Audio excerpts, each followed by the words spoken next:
बहुत सारे प्रोफेशनल्स को बड़ी असुविधा होती है जब उन्हें वर्क प्लेस पे नो कहना होता है। वो नो कहना चाहते हैं लेकिन कह नहीं पाते हैं क्योंकि उन्हें लगता है कि कहीं उनका मैनेजर उनसे नाराज़ ना हो जाए, उन्हें साइडलाइन ना कर दिया जाए। अगर वो मैनेजर के फेवरेट नहीं रहेंगे तो उनका करियर जो है राइज नहीं हो पाएगा। लेकिन कुछ स्थितियां जो है वर्क लाइफ में आती हैं, कुछ सिचुएशंस जो है बहुत लोगों को फेस करना पड़ता है जहां कि आपको नो कहना बहुत ज़रूरी है। नहीं तो आपके रेपुटेशन पे इम्पैक्ट हो सकता है, आपका करियर जो है प्री मेच्योरली टर्मिनेट हो सकता है, आप साइडलाइन हो सकते हैं और आपको पूरी ज़िंदगी भर का पछतावा हो सकता है। No job is worth dying for. अगर आपके गट को लगता है, आपको एक गट फीलिंग मिलती है कि ये चीज़ सही नहीं है, इस चीज़ को नहीं करना चाहिए, तब आप हिम्मत करके उसे नो कहिए।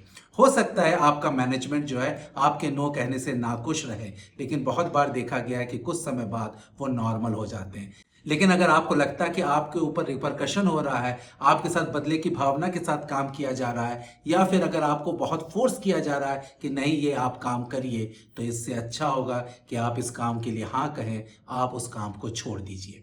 तो आप मेरे वीडियो को अंत तक वॉच कीजिए, जहां मैं 3 बहुत ज़रूरी सिचुएशन बताऊंगा जो रियल लाइफ में होती है, रियल वर्क प्लेस में होती है, और उन 3 स्थिति में आपको नो कहना बहुत ज़रूरी है। तो अगर आपने मेरे वीडियो को लाइक, शेयर या सब्सक्राइब नहीं किया है, then you please do it.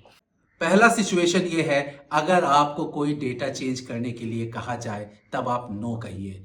ये सही है कि हम लोग सब लोग जो है डिजिटल वर्ल्ड में हैं, सब लोगों के पास डेटा रहता है, हम लोग डेटा कलेक्ट करते हैं, हम लोग डेटा एनालाइज करते हैं, हम लोग डेटा इंटरप्रेट करते हैं। इसमें कोई गलती नहीं है, लेकिन गलती तब होती है जबकि आप उस डेटा को एक्सट्रापोलेट करें, जबकि आप उस डेटा को फच करें, या फिर जब भी आप डेटा को मॉडिफाई करें without giving the right reason. मैं आपको एक रियल लाइफ सिचुएशन बताता हूं।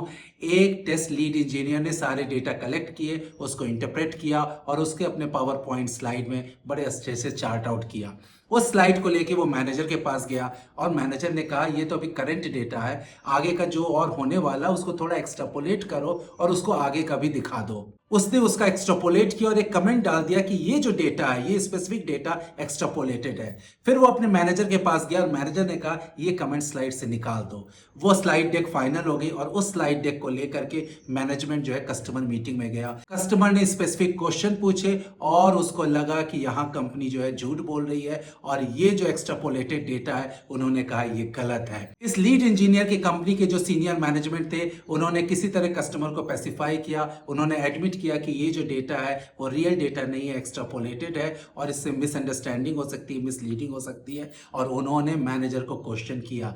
मैनेजर ने साफ साफ अपना हाथ साफ करके बोल दिया कि ये लीड इंजीनियर की तरफ से डेटा था। तो मैनेजर को तो वार्निंग मिली, लेकिन काफ़ी स्ट्रिक्ट वार्निंग जो है वो लीड टेस्ट इंजीनियर को मिली। अब आप इस स्थिति में बताइए कि लीड टेस्ट इंजीनियर की क्या गलती है। उसने तो वही काम किया जो कि मैनेजर ने उससे कहा था करने के लिए, लेकिन फिर भी यहाँ रिस्पॉन्सिबिलिटी जो है लीड टेस्ट इंजीनियर और मैनेजर दोनों के ऊपर आती है, जबकि सारी की सारी गलती मैनेजर की थी। इस स्थिति में उस लीड टेस्ट इंजीनियर को नो कहना चाहिए कि नहीं, अगर आपने मुझे एक्सट्रापोलेट करने के लिए कहा गया है तो मैं ये कमेंट डालूंगा, और अगर आपको कमेंट हटाना है तो आप खुद उस स्लाइड को लेकर के चेंज कीजिए।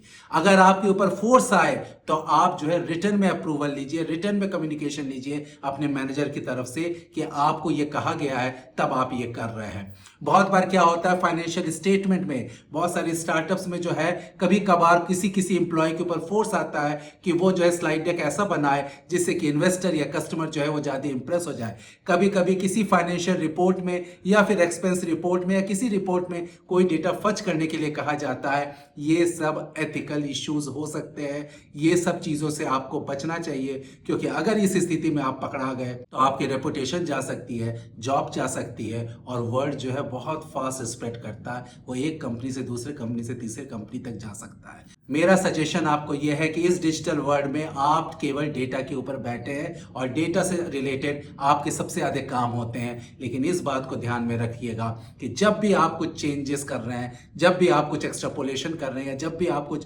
प्रेजेंट कर रहे हैं, तो आप एक कैविएट के साथ ज़रूर करिए, और अगर आपके ऊपर प्रेशर आ रहा है तो अच्छा हुआ कि आप नो कहिए या फिर रिटर्न में अपने मैनेजर से लीजिए। दूसरी स्थिति है, आप कुछ प्रमोशन के लिए नो कह सकते हैं। जब मैं सीमेंस जर्मनी में काम करता था तो वहाँ एक बड़ा क्वालिफाइड लीड इंजीनियर था जिसको मैनेजर प्रमोशन के लिए नॉमिनेट हुआ उसका नाम, लेकिन वो प्रमोशन उसने रिजेक्ट कर दिया। उसने कहा कि मैं सिंगल फादर हूँ और मेरी 2 बेटियां हैं, I want to spend time with them, जिससे कि मैं उन्हें सही तरीके से ग्रो कर सकूं, और मैनेजर की जो पोजीशन है वो काफ़ी रिस्पॉन्सिबिलिटी की है। इस तरह का नो कहना कोई बुरा नहीं होता है। इस तरह में जो भी आपकी प्रायोरिटी है लाइफ की, करियर की, उस हिसाब से आपने नो कह दिया तो ठीक है।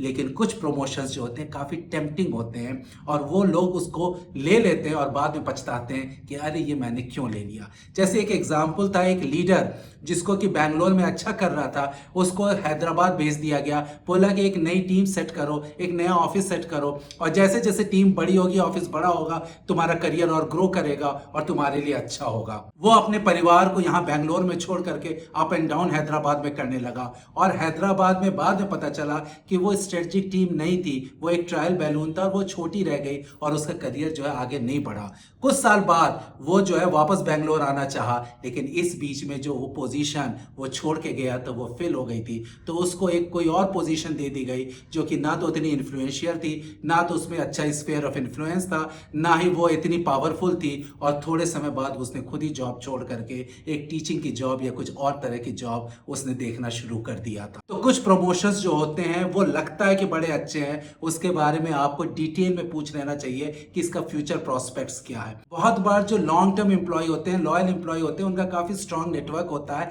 लेकिन मैनेजमेंट को लगता है कि इनकी परफॉर्मेंस अब उतनी अच्छी नहीं रही जितना पहले था, या आप जो है वो मिडिल लेवल तक पहुंच गए, अब ये सीनियर लेवल नहीं जा सकते हैं। तब उनके साथ वो किस तरह से एक्शन ले, तब वो ये कहते हैं कि उनको अच्छे से रेस्पेक्टफुली ट्रीट करने के लिए वो कुछ पोजीशन क्रिएट कर देते हैं और फिर उसको हायर डिजिग्नेशन दे देते हैं और बोलते हैं कि तुम वो ले लो। वो जो एम्प्लॉय है वो लॉयल्टी के कारण, लॉन्ग टर्म के कारण वो पोजीशन ले लेता है, लेकिन बाद में उसे पता चलता है कि ना तो उसमें ज़्यादा बजट है उस पोजीशन के साथ, ना ही अच्छा स्फीयर ऑफ इन्फ्लुएंस है। तो थोड़े समय बाद जब ले ऑफ अनाउंस होता है तो उसका ले ऑफ कर दिया जाता है। तो इस तरह के बहुत सारे इंसिडेंसेस वर्क लाइफ में रहते हैं। तो जब भी आपको प्रमोशन दिया जाए, बहुत बार तो वो प्रमोशन अच्छे के लिए होता है, लेकिन कई बार आपको सोचना चाहिए कि ये प्रमोशन जो है आपके करियर प्लान के साथ मैच कर रहा है कि नहीं, ये करियर गोल के साथ मैच कर रहा है कि नहीं। इसको लेने से आपके साथ अच्छा हो सकता है या बुरा हो सकता है, और ये सब सोच समझ कर ही आप उस प्रमोशन के लिए हाँ कह सकते हैं। कुछ लोगों ने मुझसे कहा कि अगर हम प्रमोशन के लिए ना कह देंगे तो फिर अगला प्रमोशन तो होगा नहीं, मैनेजमेंट सोचेगा कि इन्होंने तो ना कह दिया है।